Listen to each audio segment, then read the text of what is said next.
المرسلين سيدنا محمد وعلى آله وصحبه وسلم أجمعين. في شهر أكتوبر من كل عام نحتفل بهذا النصر العظيم، نصر أكتوبر 73، يوم تحرير أرض سيناء. تلك اللحظات التي عاشها الوطن في 6 من أكتوبر الساعة 2:05 بالتحديد بدأت إشارة العبور. 6 ساعات ووجد الجندي المصري فوق خط القناة رافعا علم مصر ليشير للعالم كله أننا قد انتصرنا واستعدنا الأرض. مصر التاريخ، مصر الحضارة، مصر التي صنعها جنود مصر الأحرار الأبرار. هذا الجيش العظيم جيش مصر الذي أشاد به العالم كله في كل الكتب التاريخية وكتب التاريخ وكتب العسكرية العالمية، أشاد بجسارة الجندي المصري. وبعد مرور 40 عاما على هذا النصر العظيم الذي يمثل في الوجدان المصري نقطة انطلاق وتحول نحو آفاق مستقبل جديد،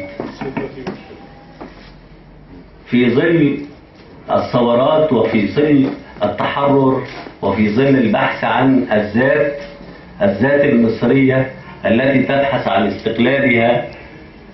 لا بد أن يكون للثقافة الجماهيرية دورا هاما، دورا واعيا، نقطة انطلاق كما أسست وأسست لهذا المنطلق باعتبارها الجامعة الشعبية، هذه الجامعة التي تبنت كل قضايا الوطن منذ أنشئت وحتى الآن. فالثقافة الجماهيرية تحمل على عاتقها تثقيف الفرد المصري وتهذيبه ورعايته وتقديم كل المواهب المصرية والدفع بها إلى الأمام. إقليم شرق الدلتا الثقافي يتولى رئاسته مبدع خلوق، مبدع جميل، دائما وأبدا يشجع الاحتفالات الثقافية. هذا المبدع هو الكاتب الكبير الأستاذ محمد عبد الحافظ ناصف، الذي نشرف بوجوده معنا وفي كل المنتديات الأدبية. محمد عبد الحافظ ناصف الصديق المبدع، أهلا به في بيته. وآثر أن يحتفلوا بأبناء الشرقية من الجنود ومن الأبطال الذين صنعوا هذا المجد، مجد عبور أكتوبر 73، متمثلا في هؤلاء النخبة الموجودة أمامكم. فأنا أشعر بأنني بين هؤلاء النخبة القادة العظام الكبار، هؤلاء الجنود الذي كنت وأنا صغير أثناء حرب 73 بجوار مطار الشيخ جبيل في قريتي قرية الإبدية.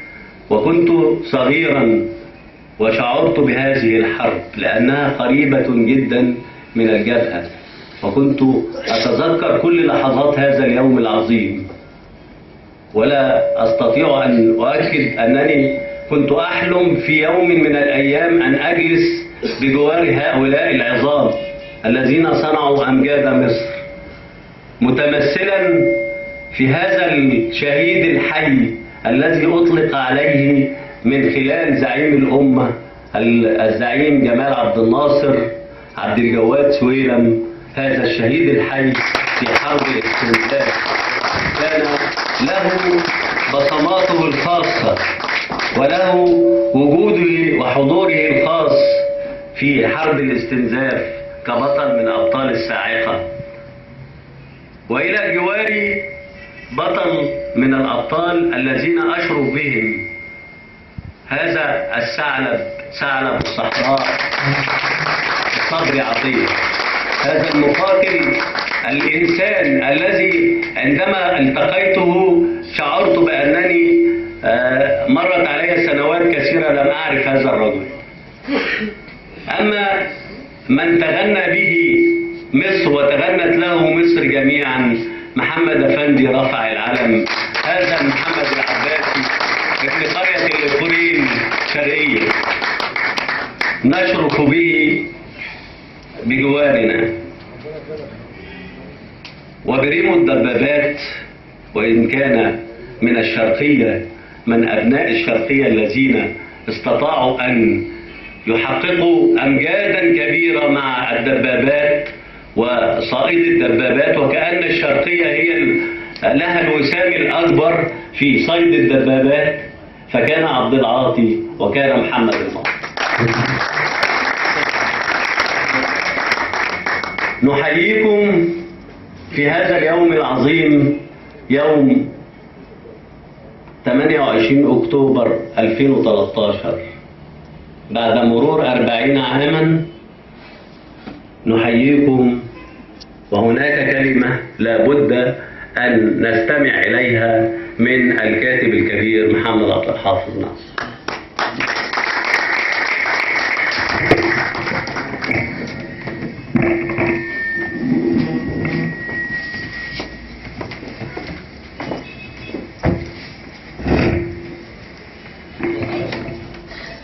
بسم الله الرحمن الرحيم.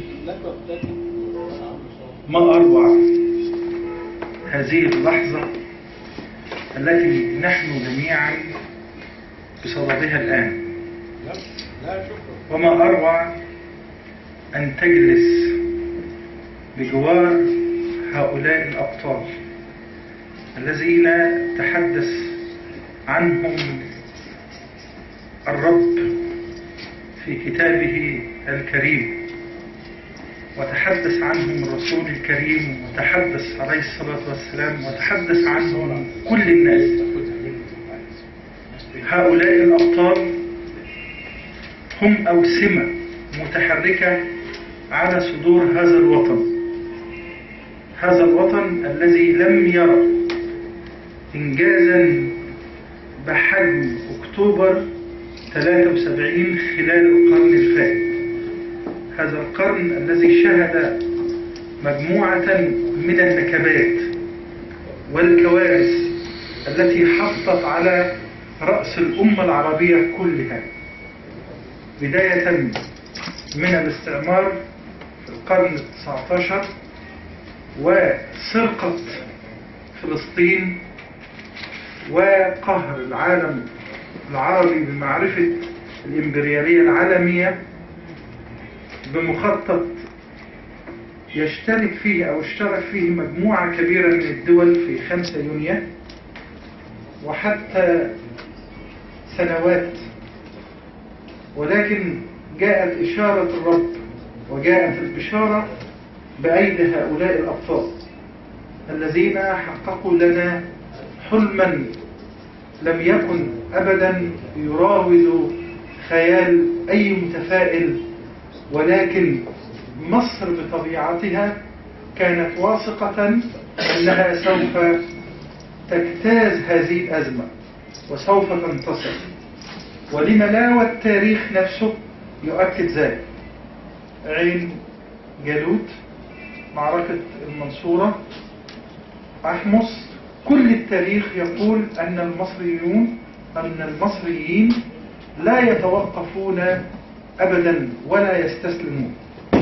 نحن في حضرة النصر، في حضرة الشرف، في حضرة الكبرياء، في حضرة العزة، طالما نحن في حضرة هؤلاء الأبطال.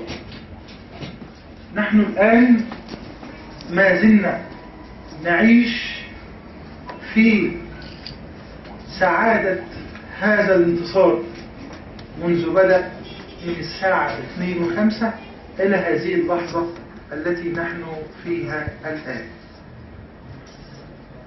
كان حلما لنا أن نكون أبطالا مثلهم، وأن نكون جنودا، وأن نكون شهداء، وأن نكون ضباطا، وأن نكون يعني ولو أبناء أو أصدقاء أو أخوة أو جيران لهؤلاء الأبطال.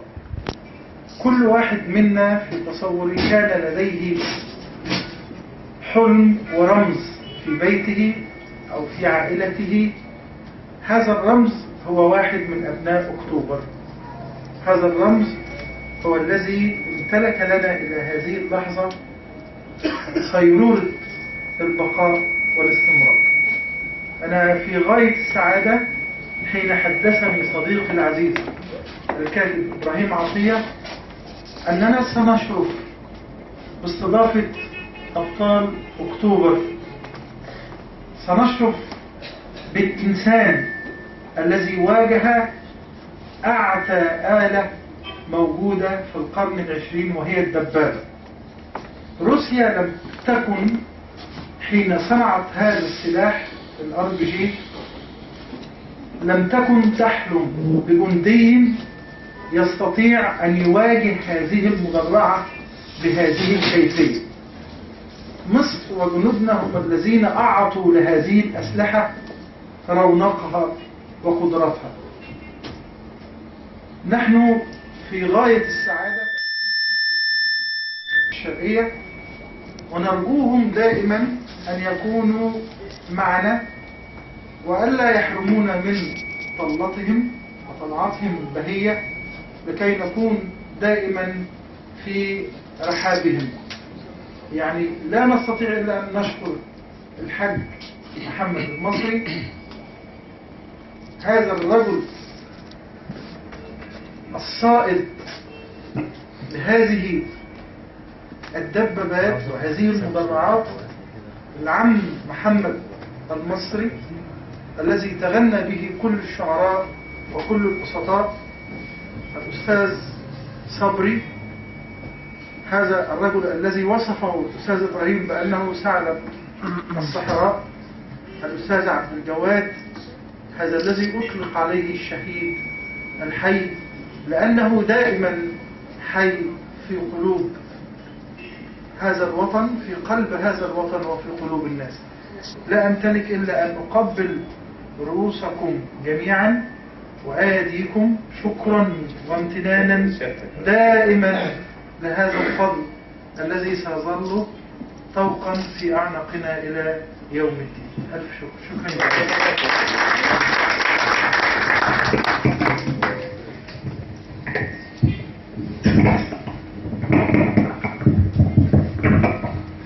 يمكن عندما نبدأ هذه الليلة أنا في حيرة من أمر من يبدأ ومن يتحدث الأول في أول البداية، فعقدت العزم على أن يكون هي ترتيب قدري ليس إلا، ولكن لنبدأ من خلال رغم مرور أكثر من 50 عاما على تركه ساحة القتال إلا أنه لم ينسى أي تفاصيل من صفحات جهاده العسكري. إنه أحد أبناء الصاعقة، تفتحت عيناه على أشخاص تتسم ملامحهم بالقسوة، يتعاملون مع أهله وجيرانه بقلب جفت منه الدماء. إنه الشهيد الحي الذي فقد 4 أعضاء بسبب إصابته بأحد صواريخ الاحتلال، فقد ساعده وقدميه وأصيبت عيناه اليسرى، ورغم ذلك فهو بكامل لياقته لم ينسى الخطوة العسكرية. وأنت تستمع إليه وهو يستعيد من صفحات حياته، تعرف المفارقة بين كلمة شهيد خلال حروب مصر التحريرية وكلمة شهيد التي رقصت في زمن بلطجية الميادين. مع هذا الشهيد الحي نستمع إلى إطلالة حول رؤيته عن حرب الاستنزاف وماذا، وهذه الذكريات الجميلة مع عبد الجواد سويلم الشهيد الحي.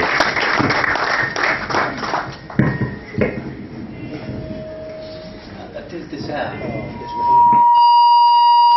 عشان كده تلت ساعة. بسم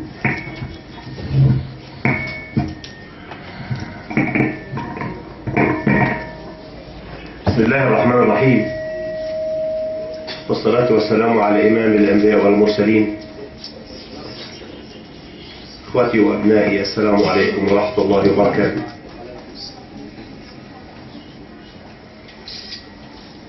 أولا يسعدني وشرفني أن أكون أحد أبناء هذه المحافظة العريقة، محافظة الشرقية.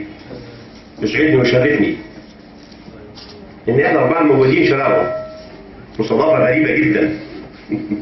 مش بساطة. زي ما قال الأستاذ إبراهيم، هي كانت بداية. أولا بقدم خالص الشكر والتقدير إلى قصر ثقافة الشرقية على هذه الدعوة، إن شرقية لها معزة خاصة في قلبي، رغم إن أنا مواليد إسماعيلية ومقيم في إسماعيلية، لكن أنا أصلي شراوي. البداية كانت قاسية جدا. في سن سمعتوه عليه الأستاذ إبراهيم، شفت قسوة الإنجليز عملوا فينا إيه، بيعملوا فينا زي اتعمل في العراق واللي اتعمل في فلسطين. سن العاشرة كنت أقتلهم بالحجارة. مشوا من مصر مطرودين الإنجليز، فكانت حرب 56 شاركت فيها وأنا عندي 10 سنين 11 سنة مع الجيش بحمل زخارف المدفعية لإيقاف العدو الجوي الطيران. وكان بورسعيد احتلتها بريطانيا وفرنسا سنة 56، وكان وجود المقاومة فيها وقتها بعض من ضباط الجيش المصري، وتمنيت أن أكون في بورسعيد رغم أنها في الإسماعيلية. تمنيت في بورسعيد وأنا 10 سنين أقاتل هؤلاء الاستعمار، وشفت السحل وشفت الشهداء بتموت، فتمنيت أموت شهيد وأنا عندي 10 سنين. تابعت بورسعيد، تابعت المقاومة مين اللي بيقودها، 2 ضباط من الجيش، نقيب وملازم أول. النقيب هو أبو الصعقة الروحي، أبوها مؤسس سلاح سيادة الفريق الآن جلال محمود فهمي الهريدي، كان وقتها مناقيب بتاع دليل. كان نفسي أكون من رجاله. سريعا أنا هتكلم سريعا لأن هو واخد 3 ساعة بالظبط. تمرين أخش الصعقة. المهم باختصار، اتجننت سنة 66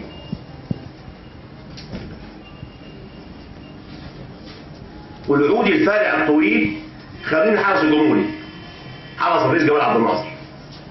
فكان ليه أخ غير شقيق بيختم منطقة تجديد الزقازيق، كانت في تاني كبير سنة 66. قلت له يا الصعقة مش داخل الجيش، يا الصعقة مش هخش الجيش. باختصار غير السلاح من حرس الجمهوري الى الجيش، من حرس الجمهوري الى الصعقة. ورحت الصعقة. حلم حياتي أنا أكون في رجال الصعقة، نفسي أستشهد في أفرول بتاع الصعقة المموه ده اللي بتعصب ده، نفسي أموت فيه، أستشهد فيه. خلصت تدريب العالي والقاسي والراقي جدا في شخص إلى سينا 67 حتى حرب 67. أخذ صدر أمر بانسحاب، انسحبنا. جينا منسحبين 180 كيلو، حتة اسمها جبت مالا جنوب العريش. انسحبنا 180 كيلو. عدونا عدو غير تقليدي، عدونا عدو تاريخي، وفي نفس الوقت انا يعني شبهته او قلت حكمت عليه ان هو عدو كافر وفاجر. فكانوا بيشوفونا واحنا راجعين، احنا بتوع الصعقة عشان التدريب عالي جدا، فكان لنا طريقه في المشي بعيد عنهم يعني. لكن زمايلنا بقيه الجيش وقعوا في اخطاء، مشوا على الطريق الاسفلت، الطريق الاوسط، فكانوا بيضربوه بسلاح الطيران وحصل شهداء. وكان يمسكوا المجموعه من الجنود ويحطوا على الاسفلت ويشربوا عليهم بالدبابات.